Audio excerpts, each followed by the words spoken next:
This is not happening because you don't know what to do. Most people know exactly what they should be doing. Go to bed earlier.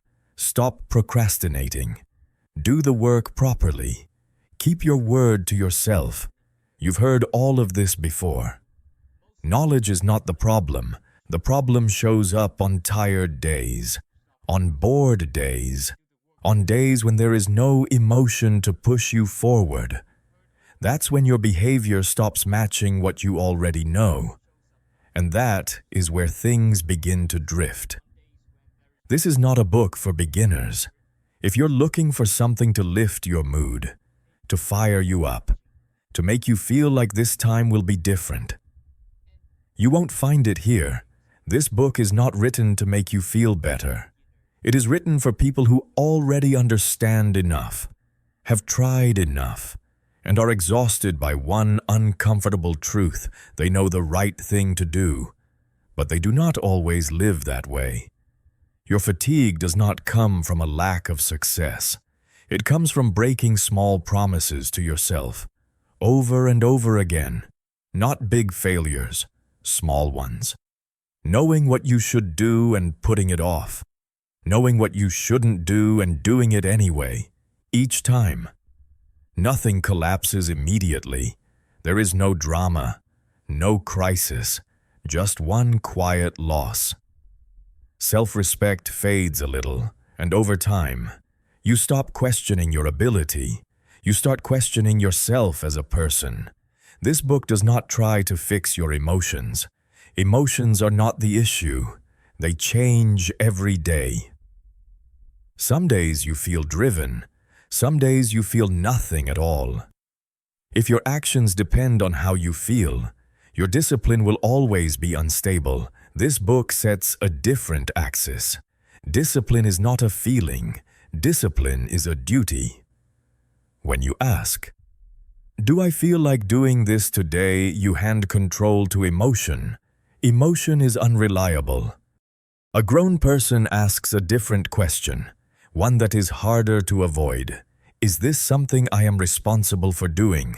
When action is tied to duty, it becomes steady.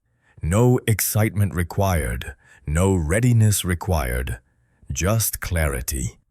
This book does not lead you with inspiration. It does not promise overnight change. It gives you mechanisms that allow action to happen even when you are tired, bored, or emotionally flat. Each chapter addresses one behavioral problem. No wandering, no long theory, no stories to raise your mood. Every chapter leads back to a small, clear action that can be done even on your worst days. This book will not do the work for you. No one will, from the beginning. Responsibility is placed where it belongs. What remains is simple, but not comfortable, whether you act or not. And if you are still willing to face that question, you can continue. No excitement needed, no preparation required. Chapter 1. Duty comes before feelings. Most people do not fail because they lack discipline. They fail because they gave feelings the right to decide. They wait to feel ready. They wait to feel motivated. They wait to feel less tired, less annoyed, less uncomfortable. And while they wait, life keeps moving. The work stays undone. The standard drops. Self-respect erodes quietly. This is not a motivation problem.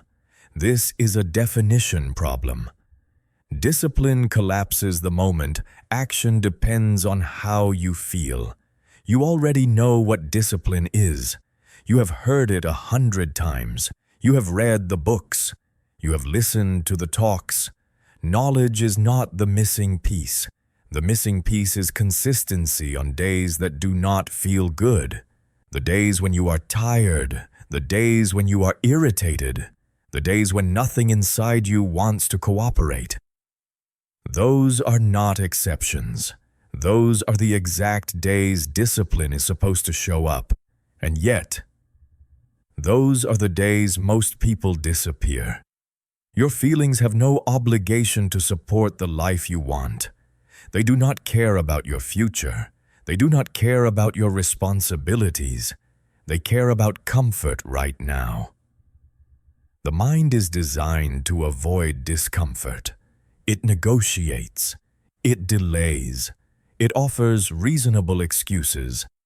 If you allow that negotiation to decide whether you act, you have already surrendered. Waiting for the right feeling is not patience. It is a sophisticated form of avoidance. There are two ways to live. Only two. The first way is to live according to feelings.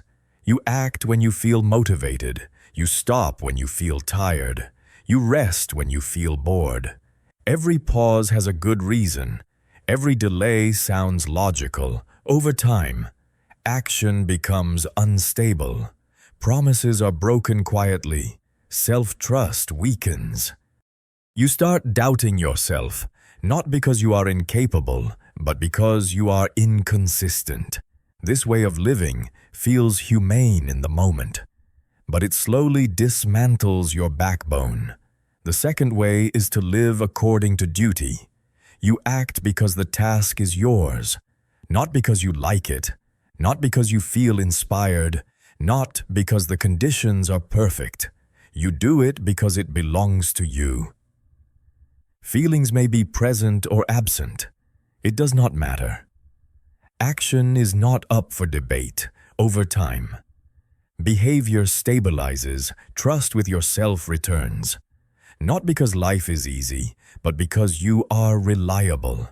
This is not about being harsh. This is about being grown. This is not a moral argument. This is not about good or bad.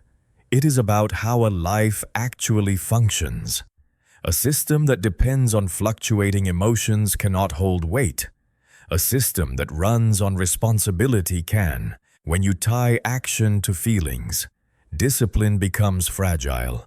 When you tie action to duty, discipline becomes durable. Duty is widely misunderstood.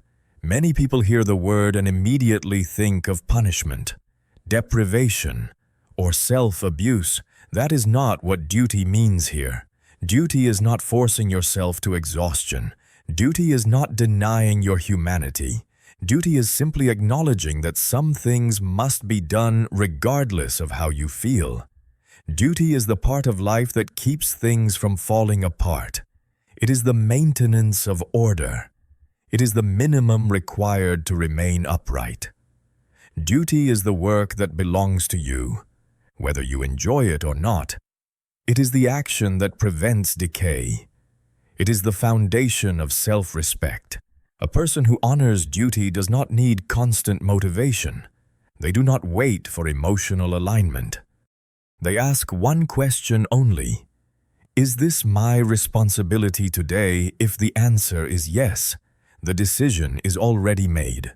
A mature person does not ask, do I feel like doing this? That question leads nowhere. A mature person asks, is this part of my role? That question cuts through noise. Feelings fluctuate. Roles do not. When you define your actions by role and responsibility, you stop negotiating with your inner state. You move forward even when the mood is wrong.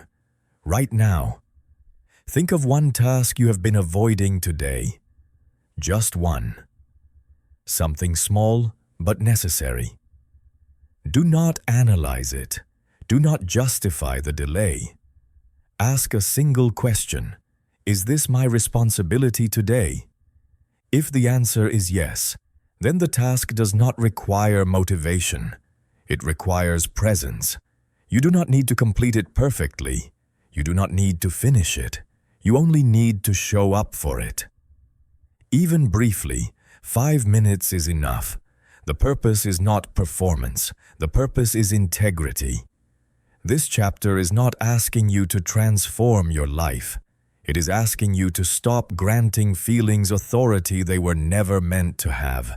Discipline does not come from intensity. It comes from alignment between what needs to be done and your willingness to do it without argument. When you act only when you feel good, you train yourself to be unreliable. When you act because it is your duty, you rebuild trust with yourself one decision at a time. Self-respect is not built through positive thinking. It is built through follow-through. Every small act of responsibility is a vote for the person you claim to be. Every time you show up despite resistance, you reinforce that identity, not loudly, not dramatically, quietly. This is how stable discipline forms, not through excitement, but through repetition without negotiation. You do not need to become tougher. You need to become clearer.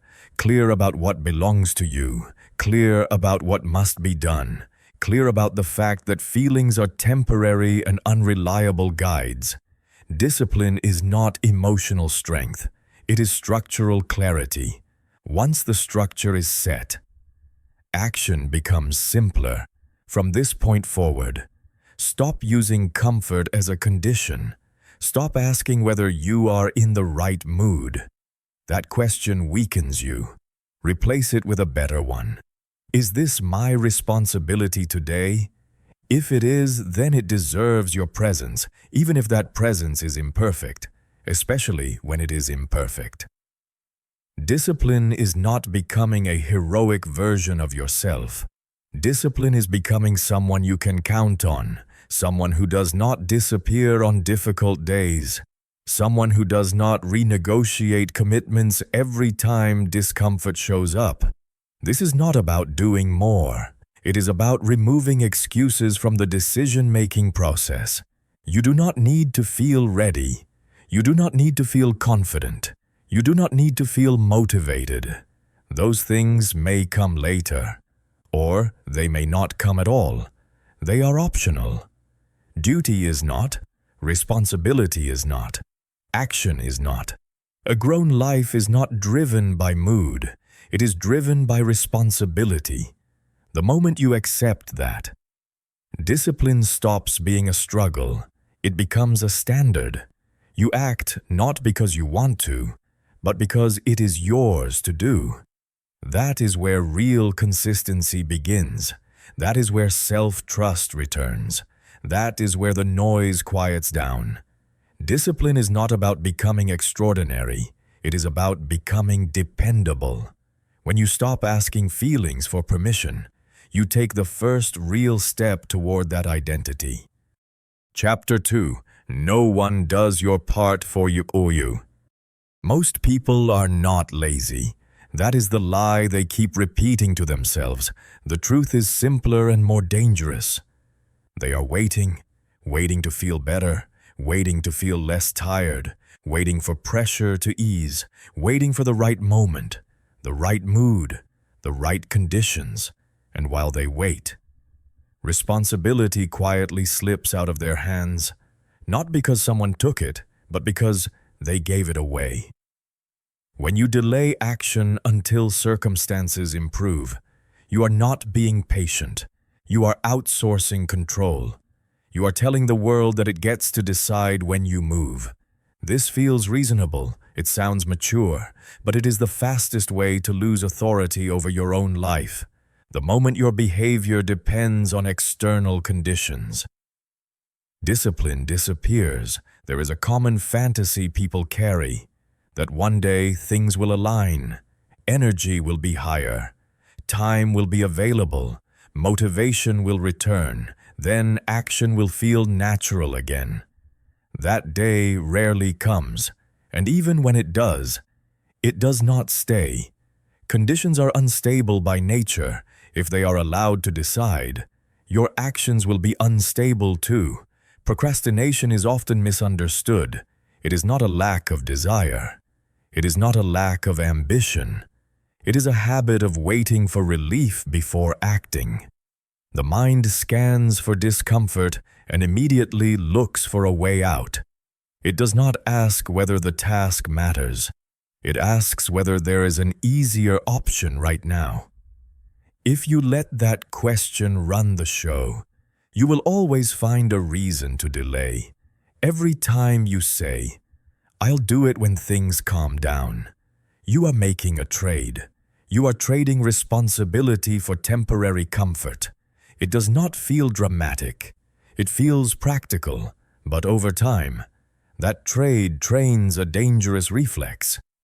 You stop seeing yourself as the source of action. You start seeing yourself as someone who reacts to circumstances. That shift is subtle, and it is destructive. There are two operating systems for life. In the first, circumstances lead and you follow. If the day feels good, you act. If it feels heavy, you wait. This system produces excuses that sound intelligent and behavior that lacks consistency. In the second, you lead and circumstances follow. You act because the task is yours, not because the environment is favorable. This system does not require heroism. It requires ownership. Discipline exists only in the second system, not because the person is stronger, but because they do not negotiate with their state. They do not ask whether they feel ready. They ask whether the task belongs to them. If it does, they act. The question of mood is irrelevant. Right now, think about something you have been putting off, something you know needs to be done. Notice the condition you are waiting for. More time, more energy, a better moment. Ask yourself honestly whether that condition is essential or just convenient. Most of the time, it is the latter. The waiting is not protecting you. It is weakening you. This is where responsibility must be reclaimed. Responsibility does not mean blaming yourself for everything. It means recognizing what is within your control and acting on it, even when it is uncomfortable. Especially when it is uncomfortable, the moment you say, "This is my part," power returns, quietly, immediately. Take that task you have been delaying. Do not plan the whole thing. Do not optimize it. Choose the smallest action that moves it forward, something so small it cannot be refused. 5 minutes, 1 page, 1 decision.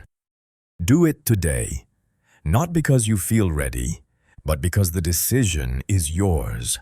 This is not about productivity. This is about authority. Many people resist this idea because they confuse self-direction with self-punishment. They imagine that taking control means pushing themselves beyond reason. That is not what this is. Taking control means refusing to wait for permission from things that do not care about your future. It means deciding first, then adjusting. You do not need to do more. You need to wait less. Waiting feels harmless. It feels like rest. But when waiting becomes a habit, it turns into avoidance dressed up as logic. The cost is not immediate. The cost is the slow erosion of trust in yourself. Each delay sends the same message. You are not in charge here. A responsible life is not built on perfect days.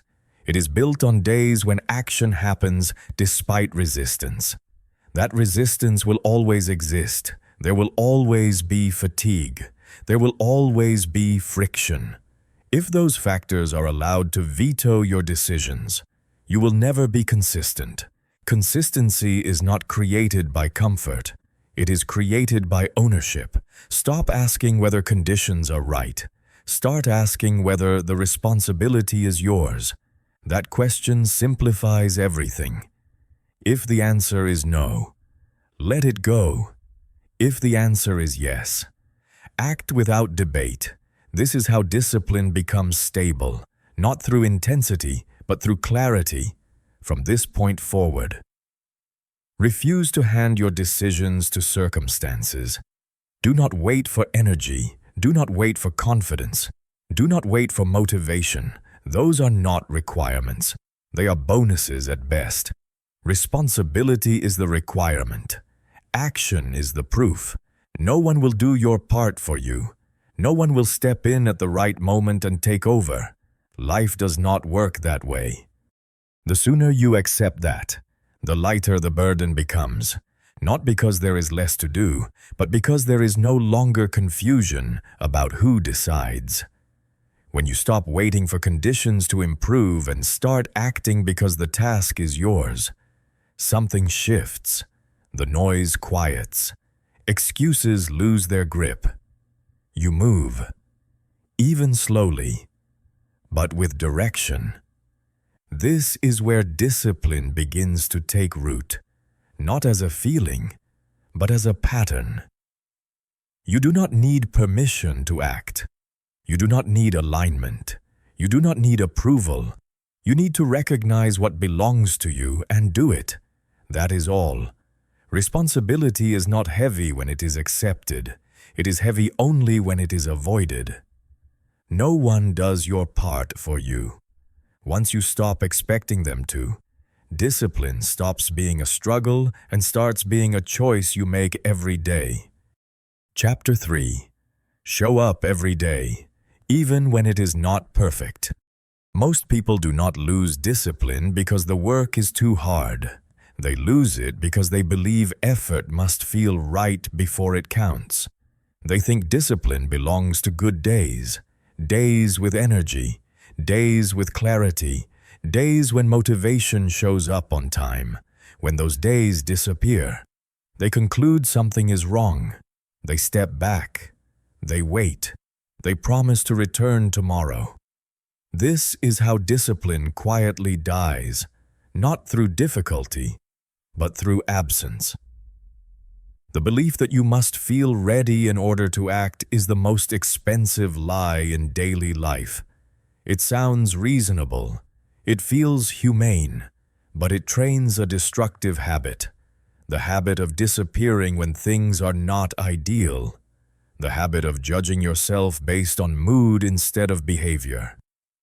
Once that habit forms, even simple actions become heavy. Not because they are difficult, but because you have taught yourself that showing up is optional. Most people do not quit in dramatic moments. They quit on ordinary days, days that feel flat, days that feel heavy, days that do not offer any emotional reward. On those days, the mind creates a simple bargain. Skip today, recover, start fresh tomorrow. The bargain sounds harmless, but every skipped day creates a precedent. Precedents turn into patterns. Patterns shape identity. Over time, you stop trusting yourself, not because you are incapable, but because you keep leaving your position. Discipline is not destroyed by one bad day. It is destroyed when a bad day is allowed to erase your presence. The danger is not low performance. The danger is absence. A low-quality effort keeps the system alive. No effort breaks it. Once the system breaks, restarting requires far more energy than continuing ever did. This is why the definition of a bad day must change. A bad day is not a day when you perform poorly. A bad day is not a day when you feel tired or unfocused. A bad day is only one thing, a day when you do not show up at all. Performance can fluctuate, energy can drop, mood can collapse, presence cannot disappear without cost. Self-respect does not erode because you did not do your best. It erodes because you did not do anything. You do not lose confidence because you are inefficient. You lose confidence because you vanish. Each time you leave your position, even briefly, you teach yourself that your commitments are negotiable over time. That lesson becomes automatic. This chapter exists to stop that erosion. Not by asking you to do more, not by asking you to be stronger, but by asking you to stay present, even at a minimal level, especially on days when you would rather disappear. Showing up does not mean doing everything. It does not mean completing tasks perfectly. It does not mean pushing through exhaustion. Showing up means leaving a mark that says, I am still here. Even 5 minutes counts. Even an incomplete attempt counts. What does not count is absence. The rule is simple. Do not measure your day by output. Measure it by presence. Ask one question only. Did I show up today? Not did I do enough. Not did I feel good. Just did I show up. This question removes emotional noise. It restores clarity. It keeps discipline alive during periods when motivation cannot be trusted. The mind will resist this rule. It prefers clean starts. It prefers all or nothing. It prefers dramatic resets. That preference is not strength. It is avoidance disguised as standards. When you demand perfect conditions to begin, you delay endlessly. When you allow imperfect presence, you move forward steadily. This is where minimal action becomes powerful. Minimal action is not laziness. It is strategy. It blocks negotiation. It prevents the mind from escalating resistance. When the action is small enough, excuses lose their grip. 10 minutes of work does not require emotional alignment. Opening a file does not require inspiration. Writing one paragraph does not require confidence. These actions keep the chain unbroken.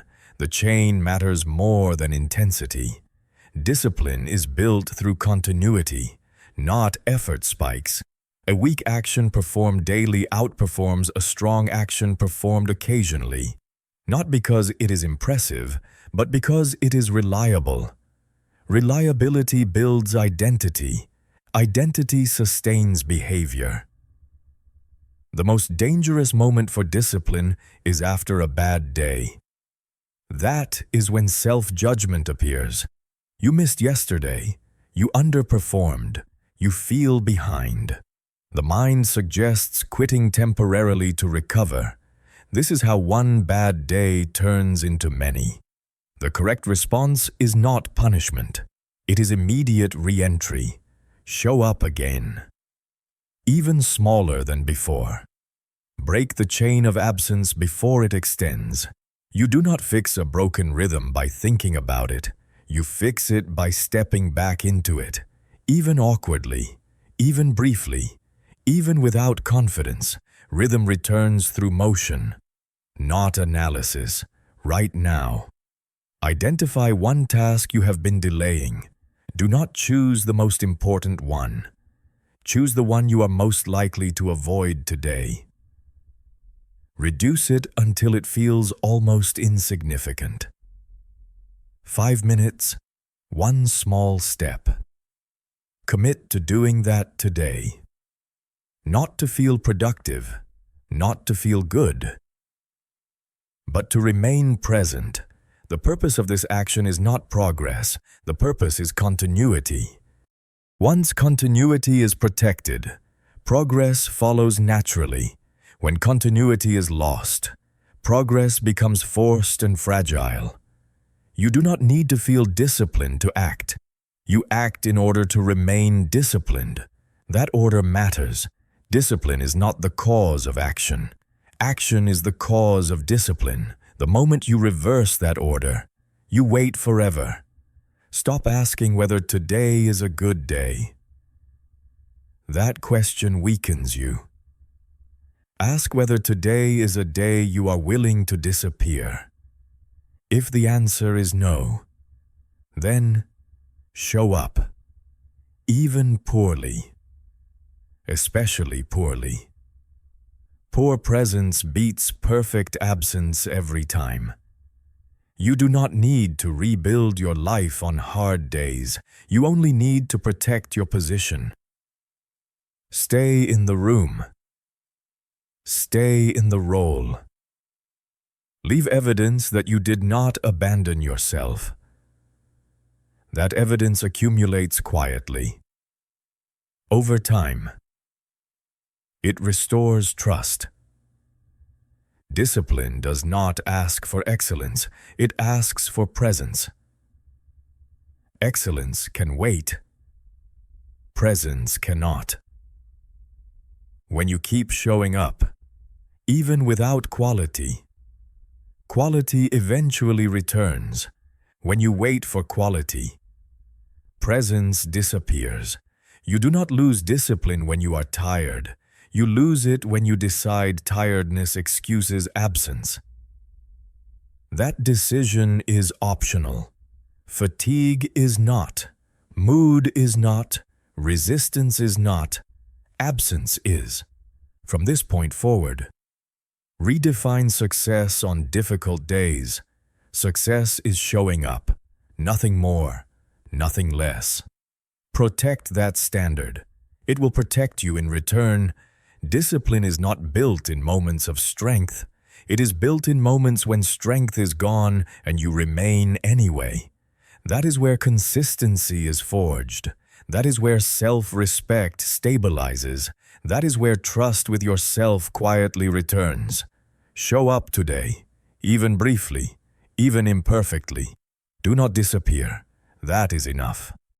Chapter 4. Control discomfort. Most people do not quit because the work is too hard. They quit because the feeling is unpleasant. That distinction matters. The task itself is rarely the real problem. The problem is the moment the body tightens, the mind resists, and discomfort shows up uninvited. That is the moment most people retreat. Not because they are incapable, but because they have never trained themselves to stay when things feel bad. Discipline does not collapse at the level of ability. It collapses at the level of tolerance. The mind has one primary job: avoid discomfort. It does not care whether the task is important. It does not care about long-term outcomes. It cares about immediate relief. When discomfort appears, the mind starts negotiating. It suggests a break. It offers distractions. It reframes delay as self-care. If you listen, it always sounds reasonable, and if you follow, action quietly disappears. This is not weakness. This is biology. Discomfort triggers avoidance automatically. The mistake is assuming that this reaction should decide your behavior, when discomfort becomes a stop signal. Discipline never has a chance to form. Every time you escape a small discomfort, you reinforce the habit of escaping. Over time, the threshold drops. What once felt manageable starts to feel overwhelming. Not because the work changed, but because your tolerance shrank. Avoiding discomfort does not make life easier. It makes you fragile. Each time you choose comfort over responsibility, you weaken the muscle that allows you to stay present when things feel heavy. You start needing better conditions to do the same work. More motivation, more energy, more encouragement. And when those are not available, you stop. This is how capable people slowly become unreliable. There is a principle that changes everything. Discomfort is not the enemy. It is a capacity that can be trained. People who appear disciplined are not immune to unpleasant feelings. They simply learned not to obey them. They did not eliminate discomfort. They made room for it. This is the difference between people who quit early and people who last. Stoic thinking understood this long before modern language existed for it. The goal was never to make life comfortable. The goal was to become stable when life is not. Strength is not found in perfect conditions. It is built through repeated exposure to manageable difficulty. Not all at once. Not dramatically. Incrementally. This is where most people misunderstand the idea of hardship. They imagine extremes, deprivation, self-punishment, forcing the body past its limits. That is not the point. Uncontrolled hardship breaks people. Controlled discomfort builds them. The difference is intention and scale. Controlled discomfort is small, safe, deliberate, and repeatable. It does not destroy your life. It trains your response to resistance. It teaches your nervous system a simple lesson. This feeling is unpleasant, but it is survivable. And because it is survivable, it no longer controls you. Doing the work when you do not feel like it is a form of controlled discomfort. Staying with a task when boredom appears is controlled discomfort. Not switching away from something difficult just to feel better is controlled discomfort. These are not heroic acts, they are quiet decisions, and they matter more than bursts of motivation ever will. When you practice controlled discomfort, something shifts. Discomfort stops being a warning sign. It becomes a signal that you are exactly where growth happens. You stop asking how to make the feeling go away. You start asking how to continue despite it. This is the pivot. This is where discipline becomes reliable. Most people wait for discomfort to disappear before continuing. Disciplined people continue until discomfort loses its authority. The feeling may stay. The decision does not change. This is how tolerance expands, not by thinking differently, but by staying present long enough for the body to realize it does not need to escape. You do not need to like the sensation. You do not need to enjoy it. You only need to stop running from it.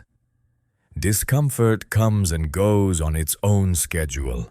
If you do not flee, it often passes faster than expected, and even when it does not, you learn that you can function anyway. That lesson is priceless. There is a simple practice that makes this real. Choose one task you usually delay because it feels uncomfortable, not overwhelming. Just uncomfortable. Decide in advance that you will not complete it. You will only start it. 5 minutes. No more. During those 5 minutes, you do not optimize. You do not judge. You do not look for relief. You stay. When the 5 minutes end, you stop. Not because you escaped, but because you chose the boundary. This trains control without exhaustion. Repeat this daily, not with intensity, but with consistency. Over time, the body learns that discomfort does not mean danger. The mind learns that resistance does not mean retreat. Action becomes available even when the feeling is wrong. That is the foundation of real discipline. People who lack discipline often believe they need more motivation. What they actually need is more tolerance. Motivation fades. Tolerance compounds. The more you practice staying with mild discomfort, the less power it has. This is not about becoming cold or harsh. It is about becoming steady. Do not confuse this with suffering. Suffering is unchosen and overwhelming. Controlled discomfort is chosen and contained. One breaks you. The other builds you. The goal is not to make life harder. The goal is to stop being undone by minor resistance. Say this to yourself when discomfort appears. I am not doing this because I enjoy it. I am doing this because it is my responsibility. That sentence removes emotion from the equation. It anchors behavior to duty, and duty does not require comfort. Discomfort will visit you every day, in different forms: fatigue, boredom, irritation, restlessness. If each visit sends you away from your work, your life will always be interrupted. If you learn to stay, Your actions become continuous. That continuity is what builds trust with yourself. Discipline is not built by eliminating discomfort. It is built by refusing to let discomfort decide. When you accept that unpleasant feelings are part of the process, they stop feeling like obstacles. They become background noise, present, but irrelevant. The people who last are not the ones who feel good all the time. They are the ones who do not panic when they feel bad. They know the feeling will pass, or it will not. Either way, they continue. Controlled discomfort is the backbone of a disciplined life, not because it makes you tougher, but because it makes you reliable. When you stop needing to feel comfortable to act, your range of action expands, your standards stabilize, your self-respect returns. Discomfort comes and goes, responsibility stays. If you learn to remain when things feel wrong, you will not break when things get hard. That is the quiet strength this chapter is about, not intensity, not motivation, just the ability to stay. Chapter 5. Do not use words to replace action. Most people talk far more than they act, especially when they are tired, when energy is low. The mouth becomes busy. Explanations appear. Plans are described. Intentions are declared. Effort is narrated. Talking feels productive. It feels responsible. It feels like movement. But nothing has moved. The task is still untouched. The day is still empty. And yet, pressure has been released. This is why the habit is dangerous. Words give relief without progress. The mind learns quickly. When action feels heavy, it looks for an easier substitute. Talking is cheap. Thinking out loud is cheap. Explaining yourself is cheap. You get the emotional reward without paying the physical cost. You feel lighter. You feel reasonable. You feel like someone who cares, and that feeling becomes enough.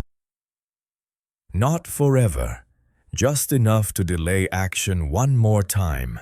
This is not dishonesty. This is not weakness. This is a coping mechanism.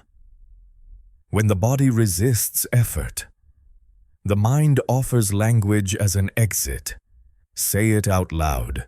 Explain why it matters. Describe what you will do later. The pressure drops. The urgency fades. The brain registers closure, even though nothing is done. This is how words quietly replace work. Every time you speak instead of act, a small lesson is taught.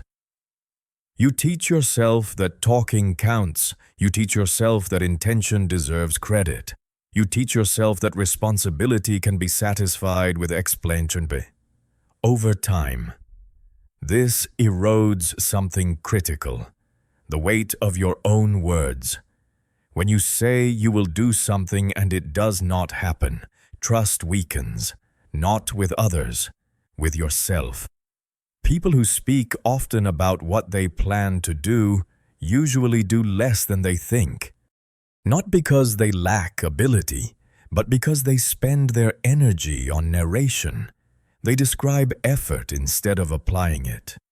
They announce direction instead of walking. This creates a strange imbalance. The story sounds strong. The behavior stays weak. And that gap becomes painful. The more often words replace action, the more you need words to feel okay. You explain more. You justify more. You defend your intentions. This is not growth. This is compensation. The mouth works harder as the body does less. Eventually, even your own explanations stop convincing you. And that is when self-respect takes the hit.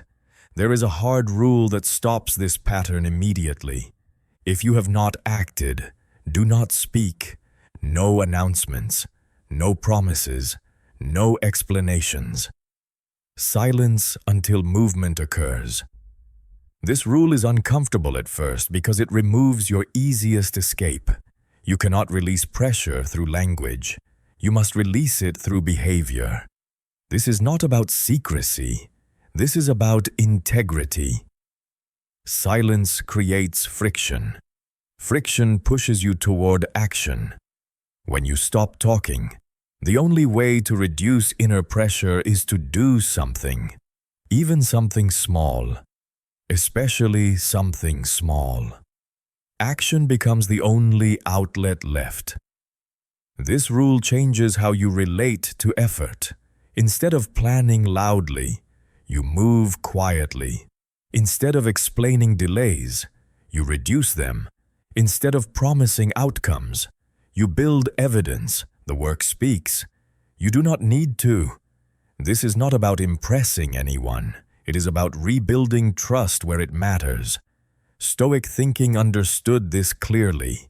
A mature person does not need to announce their discipline. They demonstrate it, not for praise, for alignment. When words and actions match, the mind settles. When they do not, tension grows. Most people try to resolve that tension with more words. Disciplined people resolve it with action.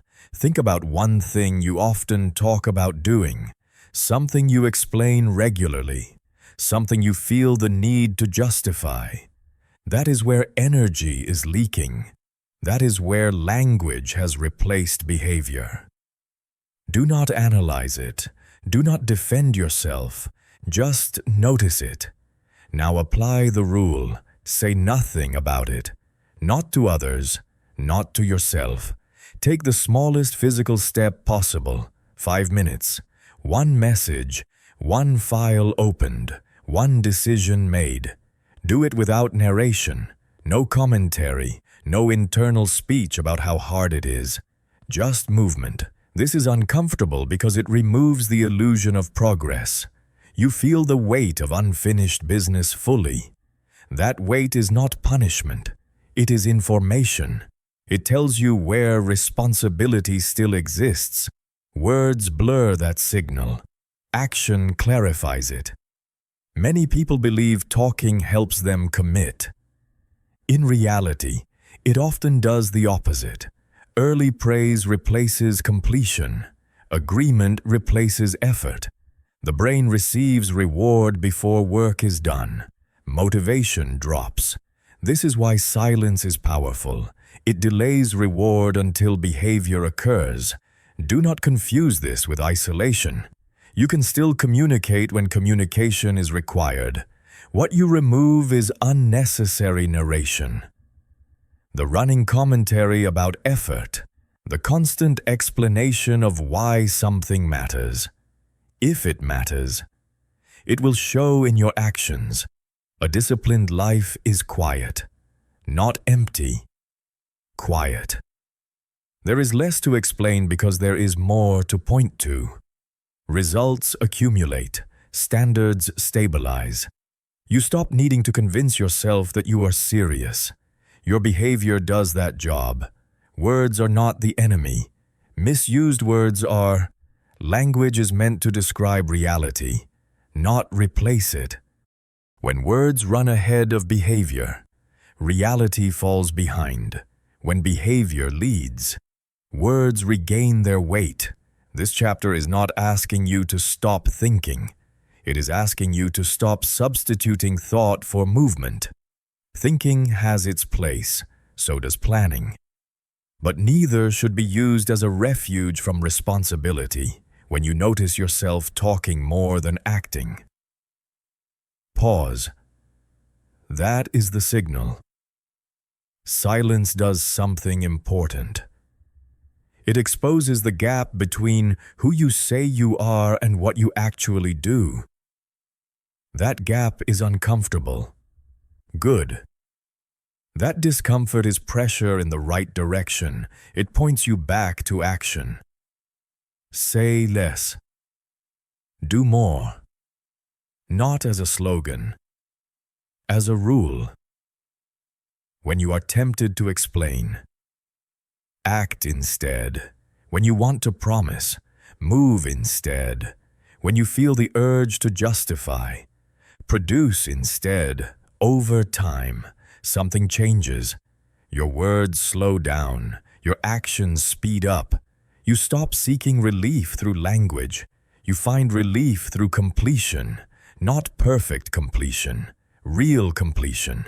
Self-respect grows quietly in this environment. It does not come from motivation or intention. It comes from alignment. You say less because there is less to say. You act more because there is less hiding. Do not use words to replace action. Do not let language become a hiding place. Do the work. Let silence carry the weight until behavior earns the right to speak. Chapter 6. Stop playing the victim. Nothing destroys discipline faster than the victim role, not because life is easy, not because problems are imaginary, but because the moment you see yourself as a victim, you hand your power away. Quietly, completely. You may still work. You may still try. But the center of control is gone. And when control is gone, consistency collapses. The victim role is seductive because it feels justified. There is always a reason. Someone else caused it. Circumstances made it harder. Timing was wrong. Pressure was unfair. Energy was low. None of these statements are false. That is why they are dangerous. They explain the situation perfectly while removing responsibility entirely. Explanation feels like clarity. In reality, it is surrender. Being a victim is not about weakness, it is about positioning. When you position yourself as someone to whom things happen, action becomes conditional. You wait for change, you hope for relief, you expect improvement from the outside, and while you wait, your standards quietly decay, not because you want them to, but because no one is actively holding them. There is a critical distinction most people avoid. Fault and responsibility are not the same. Something can be not your fault and still be your responsibility. This idea is uncomfortable because it removes the last safe excuse. If it is your responsibility, then action is required regardless of cause, and that is exactly why it works. Life does not care who caused the problem. Life responds only to who handles it. The moment you insist on fairness before action, you freeze yourself in place. Discipline does not ask whether the situation is fair. Discipline asks whether the situation is yours to deal with. That shift changes everything. The victim role protects the ego but weakens the body. You stay morally clean while behavior stays stuck. You feel justified while progress stops. Over time, this creates a quiet bitterness. You know you are capable of more, but you are waiting for conditions to acknowledge that first. They never will. Ownership is the opposite position. Ownership does not deny difficulty. It absorbs it. When you take ownership, you stop asking who is to blame. You ask what is required. This question is heavier, but it gives power back. Action becomes possible again, even when the situation is unfair. Ownership does not mean you caused everything. It means you are the one who will deal with it. That is the difference between a person who moves and a person who explains. One position produces results, the other produces reasons. People who live in ownership do not feel better all the time. They simply stop waiting to feel better before acting. They understand a basic rule. If I am responsible for this part, then I move. Mood does not vote. Fairness does not vote. History does not vote. Responsibility does. The mind resists this shift because it removes comfort. Blame spreads weight outward. Ownership concentrates weight inward. But concentrated weight is controllable. Scattered weight is not. This is why ownership feels heavy at first and liberating later. The victim role feels light at first and crushing over time. Think about a situation you are currently unhappy with, something you complain about, explain often, or mentally replay. Notice how often your energy goes into describing why it is hard. That is the victim posture. Now, ask a different question. What part of this is mine to handle today? Not the whole problem, just the part that belongs to you. That question breaks the spell. Ownership does not demand perfection. It demands movement. Even small movement changes the internal posture. You stop leaning backward. You lean forward. That shift is subtle. But discipline recognizes it immediately. Say this clearly. This may not be my fault, but it is my responsibility. This sentence closes the gap between reality and action. It removes the waiting. It removes the negotiation. You are no longer asking for permission to move. You are declaring authority. Victim thinking often disguises itself as realism. It claims to see things as they are. In truth, it sees things as they feel. Ownership sees things as they require. One focuses on limitation. The other focuses on obligation.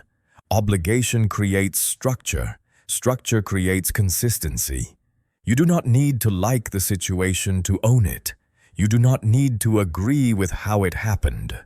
You do not need to forgive anyone first. Those are optional processes. Responsibility is not. The work still exists, and someone must do it, if it is yours. Then delaying only increases the cost. There is a simple action that locks this identity in place. Write down one problem you have been avoiding, under it.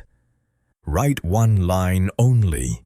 My part today is, do not make it ambitious. Make it undeniable, a call, a message, a decision, a boundary. Do it within the hour, not to solve everything, to confirm ownership. This practice feels harsh to people who are used to explaining.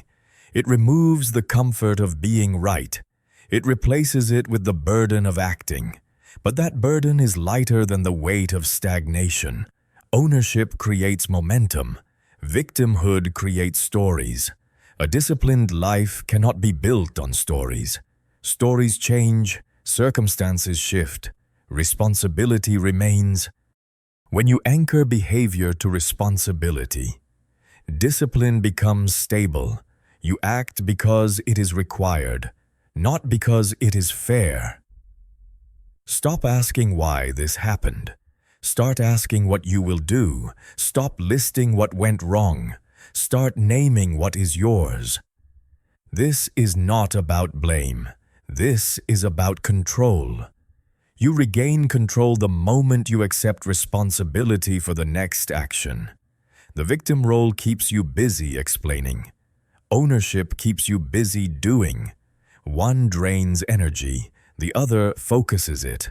Over time, that focus compounds. You stop needing motivation. You stop waiting for understanding. You simply handle what is in front of you. Discipline is not built by feeling powerful. It is built by acting from ownership when you do not feel powerful. That is the test. That is the standard. You do not escape difficulty by being a victim. You extend it. You do not become stronger by blaming circumstances. You become smaller. Ownership is not kind. It is effective. And effectiveness is what discipline requires. This chapter is not asking you to deny pain. It is asking you to stop letting pain decide your posture. You can acknowledge difficulty and still take responsibility. In fact, That combination is the mark of maturity. Stop playing the victim, not because life is fair, but because discipline cannot exist without ownership. Take back your part. Do it today, not loudly, not dramatically, quietly, consistently. That is how control returns. Chapter 7. Do not trade your future for short-term comfort. There is a moment that comes after discipline has already started, not at the beginning, not when motivation is fresh, but later, when you have been showing up, when the routine is no longer exciting, when nothing looks different on the outside, and the mind quietly asks a dangerous question: why am I still doing this? This is not weakness, this is not failure, this is the comfort trap. When you are tired, the mind does not ask what is right or wrong, and it does not ask what matters long term. It asks one simple question: what is easier right now? That question is not evil, it is biological. The brain is designed to conserve energy, to reduce discomfort, and to move toward relief. So when fatigue appears, when effort has gone on for a while without visible reward, the brain looks for the fastest way to feel better. Not the best way, but the fastest. Most people do not lose discipline because they are lazy. They lose it because they are trained to choose comfort first. They scroll instead of acting. They rest instead of finishing. They delay instead of deciding. Then they tell themselves a story. I deserve a break. I will do it later. Just today. This is not a moral failure. It is a pattern. Understanding this matters, because if you believe you are weak, you will try to fix yourself with motivation, and motivation will not save you here. You are not weak. You are facing a normal mechanism of the mind, and that mechanism must be handled, not argued with. Here is the part most people misunderstand. They believe effort should quickly lead to reward. They believe discipline should feel good after a short while.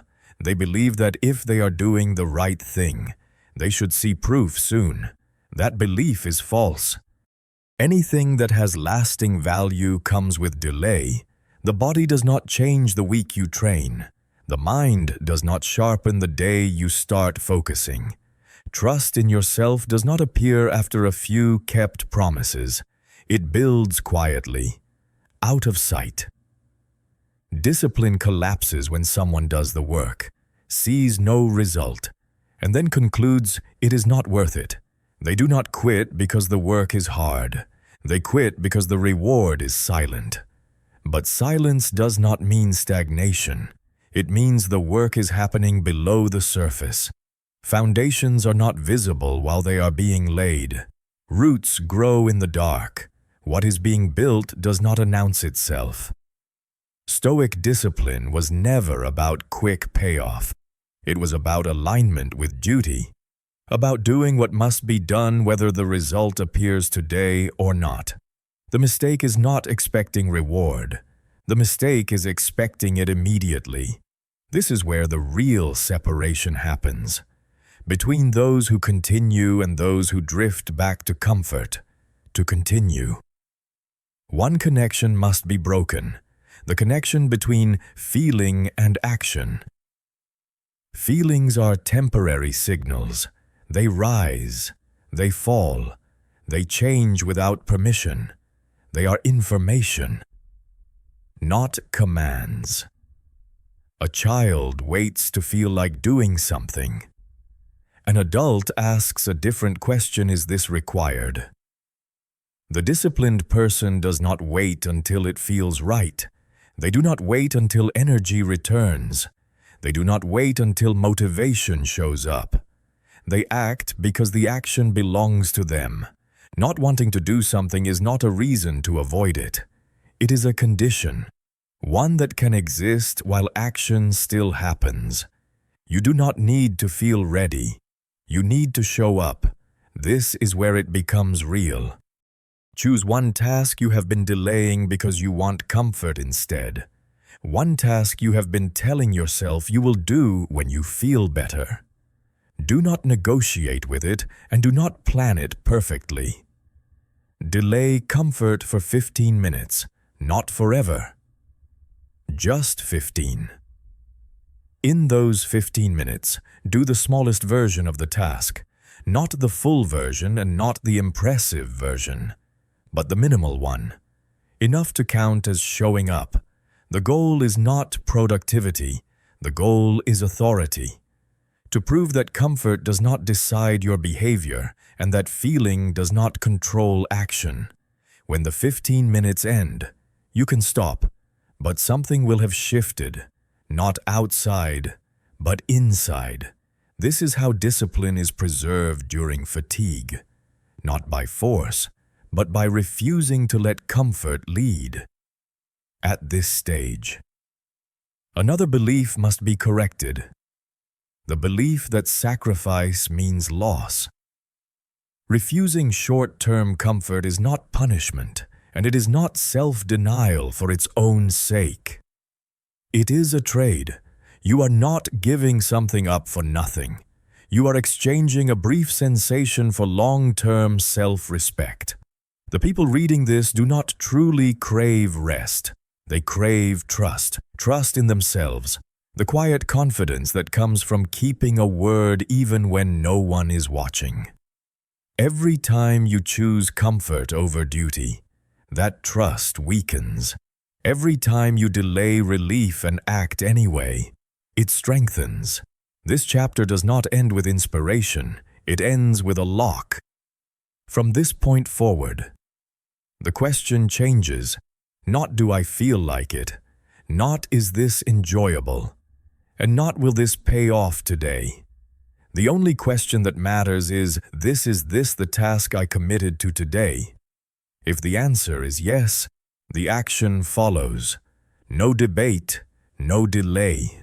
This is not emotional discipline. It is structural discipline, the kind that holds when energy is low, when progress is invisible, and when comfort is tempting. Adults do not live by feeling. They live by chosen obligation. Comfort can wait. Duty cannot.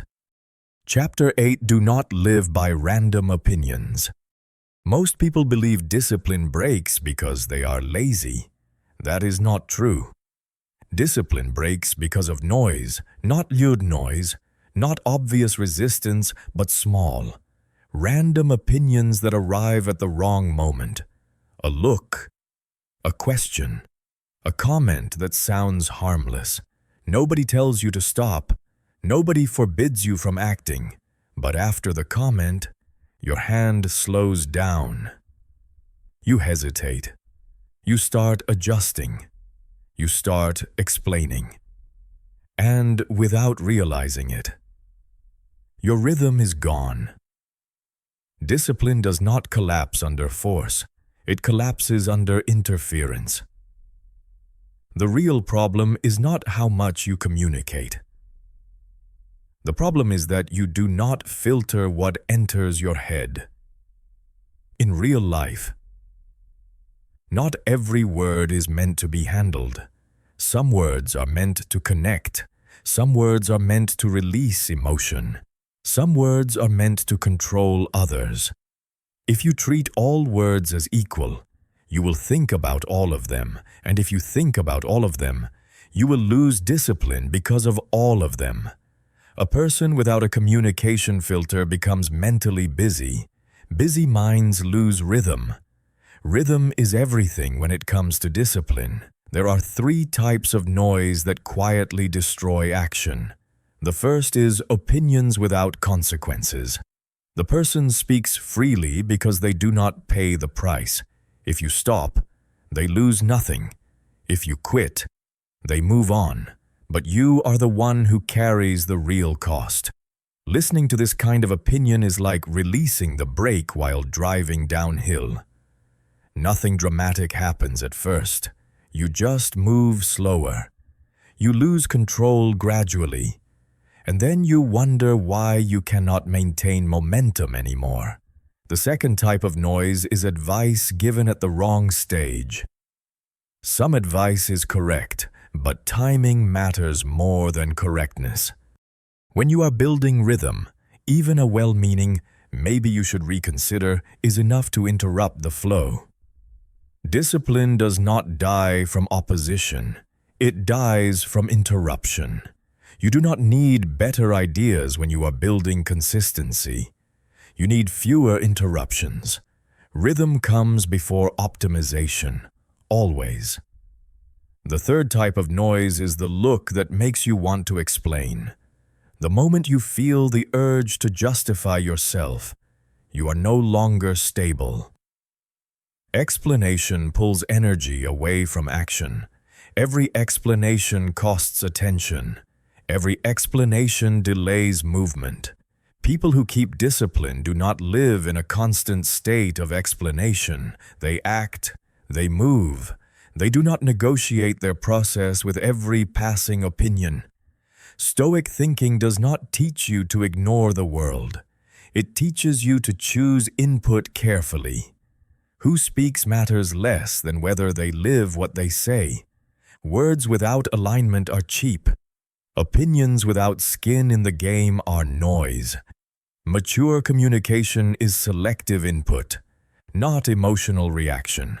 No one has the right to interfere with the work you are responsible for. Responsibility defines authority. If someone does not carry the weight of your outcome, they do not get access to your decision-making space. This is not arrogance. This is discipline protection. To protect discipline, you need a communication filter, not a complicated one, a clear one. 3 layers: simple, brutal, effective. The first layer is the source. Ask yourself one question. Does this person live what they advise? A second question follows immediately. Will they carry the consequences if I listen? If the answer is no, the input stops there. No debate, no emotion, no processing. The second layer is intention. Why is this being said? Is the purpose to help you act better, or is it to make the speaker feel better?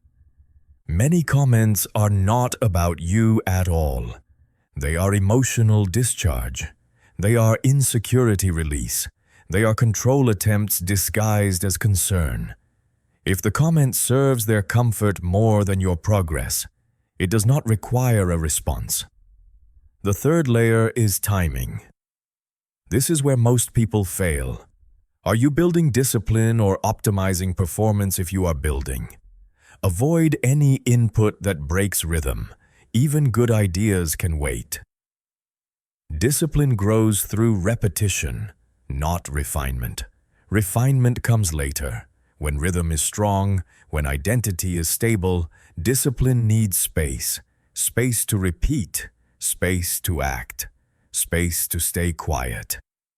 Wrong communication pollutes that space. It creates mental vibration. Vibration turns into hesitation. Hesitation turns into delay. Delay turns into collapse. If you want discipline, you must keep your communication environment clean. This is not about isolation. It is about containment. You are allowed to listen, but not to everything. You are allowed to connect, but not at the cost of your rhythm. You are allowed to receive feedback, but only when your foundation is stable. Most people think strength means responding well. Real strength is not responding at all when response is unnecessary.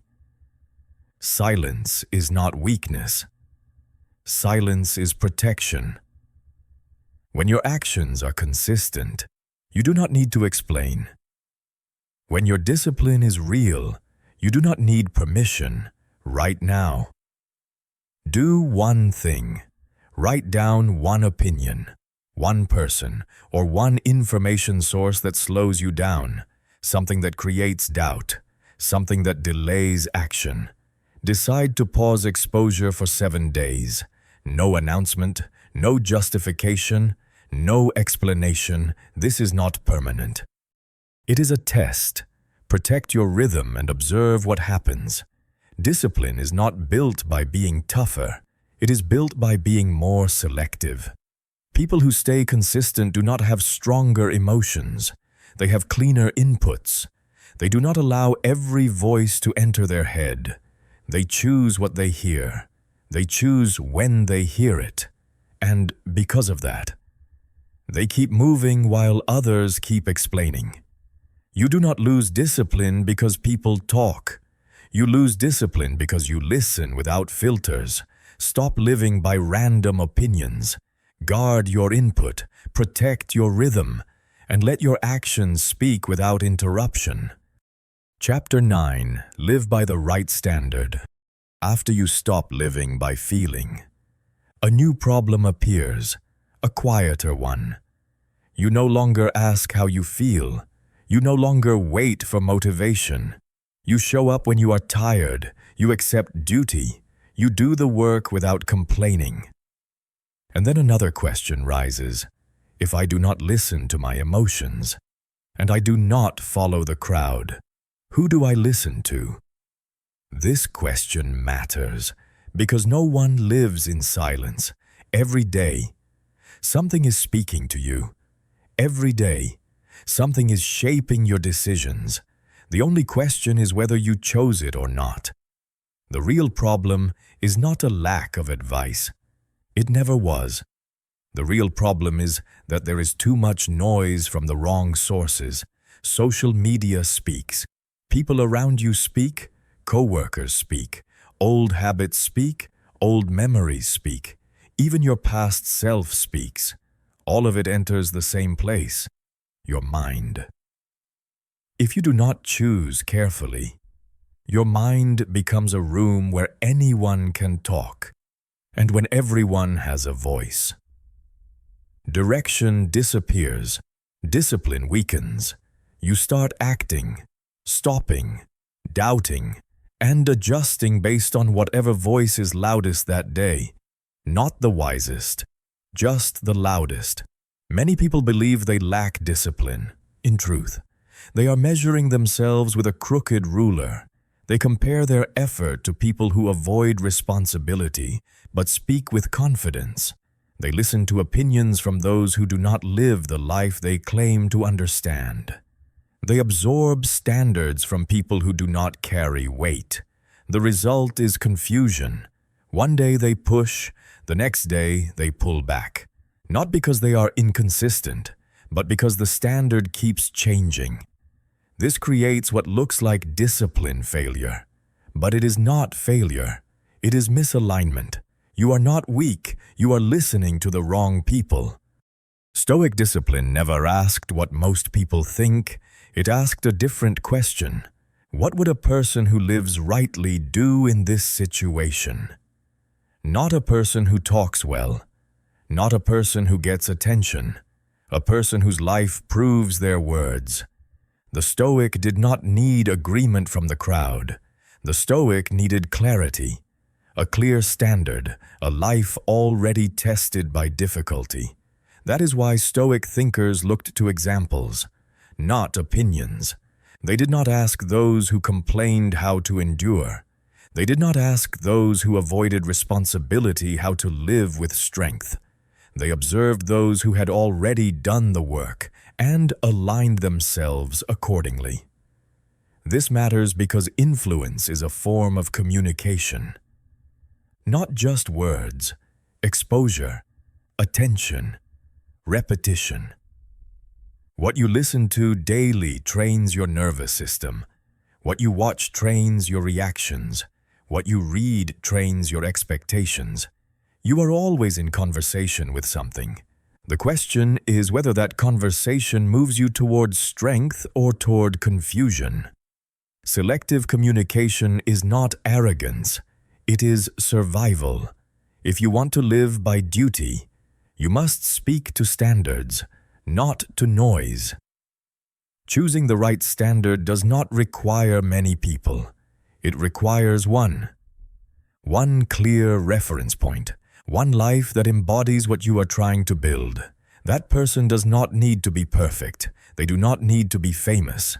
They need to meet 3 conditions. First, they live what they say. Their actions match their words. They may speak little, but they live consistently. Second, they act even when it is uncomfortable. They do not rely on good mood. They do not wait for ideal conditions. They do the work anyway. Third, their life carries natural weight. They do not demand respect. They earn it through steadiness over time. No display, no performance, just reliability. You do not need many models. Too many creates conflict. One is enough. When you anchor yourself to a single, proven standard, decisions become simpler. Doubt quiets down. You stop asking whether you are doing enough. You start asking whether you are acting in line with the standard you chose. This removes the need for praise. It removes the sting of criticism. Approval becomes irrelevant because alignment becomes the measure. At this point, another mistake must be avoided. Do not copy words. Do not collect quotes. Do not memorize philosophy. Philosophy that stays in language dies there. What matters is behavior. Repeated behavior under pressure. How does this person act when tired? How do they respond when progress is slow?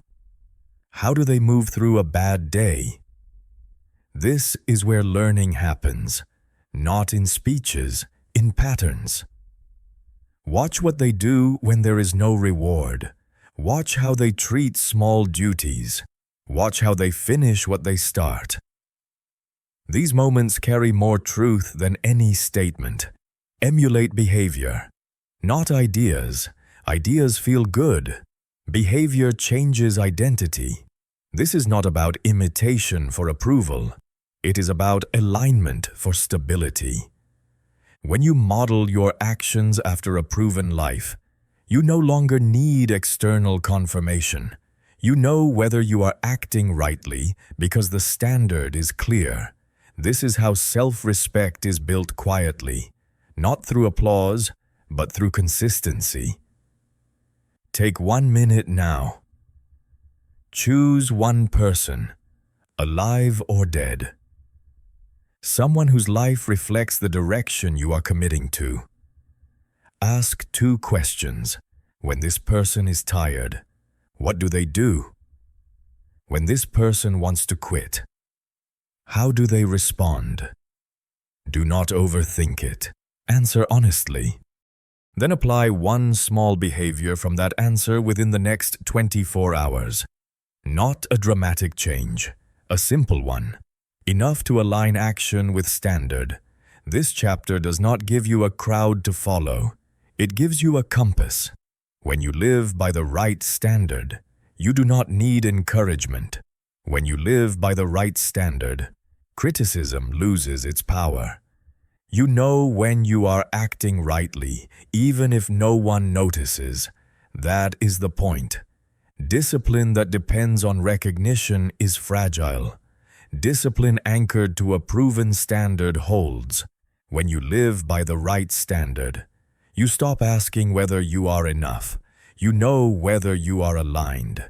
And that is enough to keep moving. Chapter 10. The Daily Audit. Discipline is kept by awareness. No one keeps discipline forever by willpower. That idea is a fantasy. Even the most disciplined person slips. Everyone has days where they act below their standard. Days where they choose comfort. Days where they delay. Days where they do what they already know they should not do. The difference is not who slips and who does not. The difference is who notices the slip and who lets it pass unnoticed. Discipline is not lost in one bad decision. It is lost when no one checks behavior day after day. When there is no inspection, small deviations become habits. Habits become identity. and identity becomes a life you did not choose. This is why discipline does not require perfection. It requires awareness. If no one is watching your behavior, it will drift, not because you are weak, but because drift is natural. What destroys discipline is not failure. It is unexamined failure. One bad day is not dangerous. 10 bad days in a row without awareness is. Most people avoid looking at their behavior because they confuse self-examination with self-punishment. They believe that looking back means judging, blaming, or attacking themselves. That belief keeps them blind. Self-blame weakens action. It drains energy. It creates shame without correction. Self-examination does the opposite. It sharpens behavior. It brings precision. A mature person does not avoid mistakes, and they do not drown in them either. They observe. They adjust. They move on. The wrong question is, why am I like this? That question leads nowhere. It invites stories, excuses, emotional noise. The only useful question is, where did my behavior slip today? Not who you are, not what you feel, only what you did. Discipline lives in behavior, not identity labels. This is where Stoic thinking becomes practical. Marcus Aurelius did not write to feel better. He wrote to see clearly. Self-examination was not a ritual of guilt. It was maintenance, like checking tools before they break, like inspecting a structure before it collapses. Awareness prevents damage from spreading. You do not need long reflection.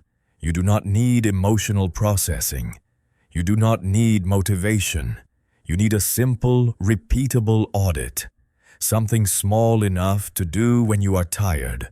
Something clear enough to keep you honest. This is the daily audit protocol. Minimal, fixed, non-negotiable. There are only 3 questions. They never change. The first question is simple. What did I do right today? This is not about praise. This is about reinforcement. Correct behavior must be acknowledged or it disappears. Most people ignore what they did right and only focus on failure. That trains the brain to see effort as pointless. Noticing correct action stabilizes discipline. It tells your system what to repeat. The second question is just as simple. Where did I slip today? One slip, not a list, not a story, not an explanation, a clear point of deviation. This keeps awareness sharp. Discipline does not require you to fix everything at once. It requires you to see accurately. The third question closes the loop. What one thing will I correct tomorrow?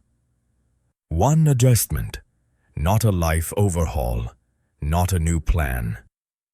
One correction applied immediately. Discipline survives through small, precise fixes, not dramatic resets. There is no fourth question. Do not add one. More questions create noise. Noise creates avoidance. The audit must stay short or it will not be used when it matters most. This protocol works when motivation fails because it does not depend on emotion. When you are tired, your brain does not need inspiration. It needs boundaries. The daily audit keeps you in the role of the person responsible. It prevents one bad day from turning into a bad week. It prevents drift from becoming collapse. This is the only reliable way to make sure a bad day does not turn into a bad life. When people fall apart, it is rarely because of one mistake. It is because they stop checking. They stop noticing. They stop caring enough to look. The daily audit interrupts that pattern. As long as you are auditing, you are still in control. The moment you stop looking, you hand control to habit and mood. This is not about discipline fueled by emotion. Emotion is unreliable. This is discipline supported by structure. Structure does not argue. It does not negotiate. It simply runs. Every day you skip self-examination. You increase the chance of silent drift. Every day you audit. You cut that drift short. You may still fail. You may still have bad days, but failure will stay small, contained, temporary. This is why this chapter closes the system. After this, you do not need more advice. You do not need more books. You do not need more ideas.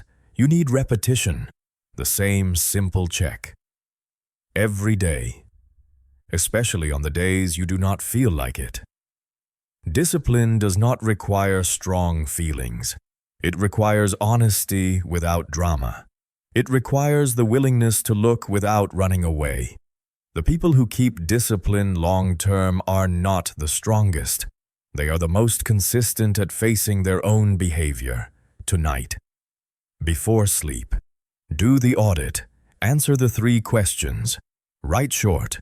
Do not judge yourself. Do not analyze your childhood. Do not explain. Record behavior, that is all. One thing done right. One slip identified. One correction chosen. If you do this, even imperfectly, discipline will not disappear. It may wobble, it may bend, but it will not break. As long as you keep auditing, you are still steering. Discipline is not maintained by intensity. It is maintained by awareness. And awareness begins with the courage to look every single day. This is not a goodbye, and it is not a moment meant to make you feel emotional or energized. This is the final seal. After this point, you do not need to remember what the book said. You do not need to repeat any concepts, and you do not need to carry motivation or inspiration with you. If you close the book and your life does not suddenly look different, that is not a problem. That is normal. This book was not created to change you in a single moment. It does not create discipline. Only repeated behavior creates discipline. If there is no new behavior, nothing new happens. There is no breakthrough. There is no moment where you suddenly feel transformed. There is only the next day. And then the next one after that. Success, if it needs to be redefined, is not the feeling of being better, stronger, or more motivated. Success is doing the work that needs to be done, even when nothing feels special. A proper day is not impressive. It is not inspiring. It does not stand out. It simply ends with the necessary work completed. No more, no less. At this point, discipline is no longer something you try to hold on to, and it is no longer something you have to force yourself to maintain. Discipline becomes the way you see yourself. You are not trying to live with discipline. You are a disciplined person. When that identity is locked in, things become simple. Not doing the work that needs to be done feels wrong. Breaking your word to yourself feels off. No one needs to remind you. No one needs to watch you. No external voice is required to pull you back into alignment. You know, and because you know, you correct yourself. At this stage, there is no one left to blame. There are no circumstances convincing enough to justify complaining. Not because life has become easier, but because you have accepted full responsibility. That responsibility is not light. It does not make you more comfortable, but it is freeing. It removes excuses. It removes the need to negotiate with yourself.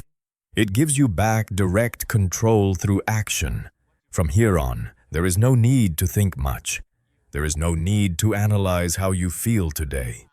There is no need to check whether your energy is high enough.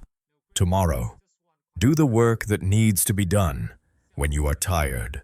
Do the minimal version when you slip. Audit and correct. No emotion required. Life does not need dramatic highs. It does not need powerful days to prove that you are on the right path. It only needs you to hold your position. A mature person does not live according to feelings. They live according to what they know must be done. And for that reason, the final action is not symbolic, and it is not optional. Close the book tomorrow. Do the work that needs to be done. No matter how you feel, no notes, no promises, no declarations, just do it.